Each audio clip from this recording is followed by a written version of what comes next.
तो आज हम लोग जानेंगे कि परमाणु भार ज्ञात करते समय इलेक्ट्रॉन को क्यों नहीं जोड़ते हैं। परमाणु में तो इलेक्ट्रॉन, प्रोटॉन, न्यूट्रॉन तीनों ही उपस्थित होते हैं, लेकिन जब परमाणु भार ज्ञात करना होता है या किसी तत्व का द्रव्यमान ज्ञात करना होता है तो हम इलेक्ट्रॉन, प्रोटॉन, न्यूट्रॉन को जोड़ने के बजाय प्रोटॉन और न्यूट्रॉन को ही जोड़ते हैं।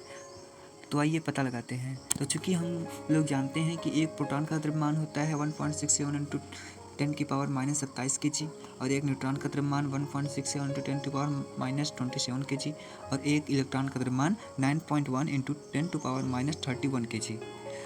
तो परमाणु भार प्रोटॉन, न्यूट्रॉन, इलेक्ट्रॉन तीनों का योग होना चाहिए ना। ये तीनों का योग होना चाहिए। तो प्रोटॉन का द्रव्यमान लिख देते हैं 1.67 इंटू 10⁻⁻27 kg। न्यूट्रॉन का द्रव्यमान भी 1.67 इंटू 10⁻⁻27 kg। अब इलेक्ट्रॉन का द्रव्यमान जोड़ते हैं। तो इलेक्ट्रॉन के द्रव्यमान में जो घातांक है वह 10⁻31 kg है। तो इसे हमको 10⁻27 kg करना है। तो इसके लिए तो इधर से आप घातांक के नियम पढ़े होंगे कक्षा 7 में। तो इसी नियम से इलेक्ट्रॉन का द्रव्यमान हो जाएगा 0.00091 इंटू 10⁻⁻27 kg। तो प्रोटॉन और न्यूट्रॉन का योग हम कॉमन ले लिए हैं। प्रोटॉन न्यूट्रॉन को कॉमन ले लिए तो 1.67 इंटू 10⁻⁻27 kg आया।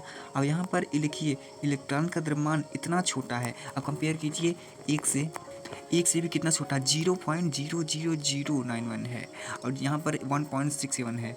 तो इसीलिए इलेक्ट्रॉन का द्रव्यमान बहुत ही छोटा होता है, इसीलिए इसे हम 0 मान लेते हैं। तो अगर 0 मान लिए तो प्रोटॉन और न्यूट्रॉन फिर हम जो है कॉमन लिए थे 1.67 इंटू 10⁻⁻27 kg। अब परमाणु भार या परमाणु द्रव्यमान हुआ A = P + N, यानी कि प्रोटॉन प्लस न्यूट्रॉन और एक यूनिफाइड, यहाँ पर यूनिफाइड आ गया 1.67 इंटू 10⁻⁻27 kg की जगह। अब आप ये भी जान लीजिए कि एक यूनिफाइड बराबर 1.67 इंटू 10⁻⁻27 kg होता है। अतः यह निष्कर्ष निकल रहा है कि इलेक्ट्रॉन का द्रव्यमान न्यूट्रॉन तथा प्रोटॉन की तुलना में बहुत ही कम होता है, इसीलिए इलेक्ट्रॉन के द्रव्यमान को नगण्य मान लिया जाता है। तो आई होप आप लोग अच्छी तरह से समझ गए होंगे कि परमाणु भार ज्ञात करते समय इलेक्ट्रॉन को क्यों नहीं जोड़ते हैं। अगर आपको अच्छा लगा तो लाइक कीजिए, सब्सक्राइब कीजिए।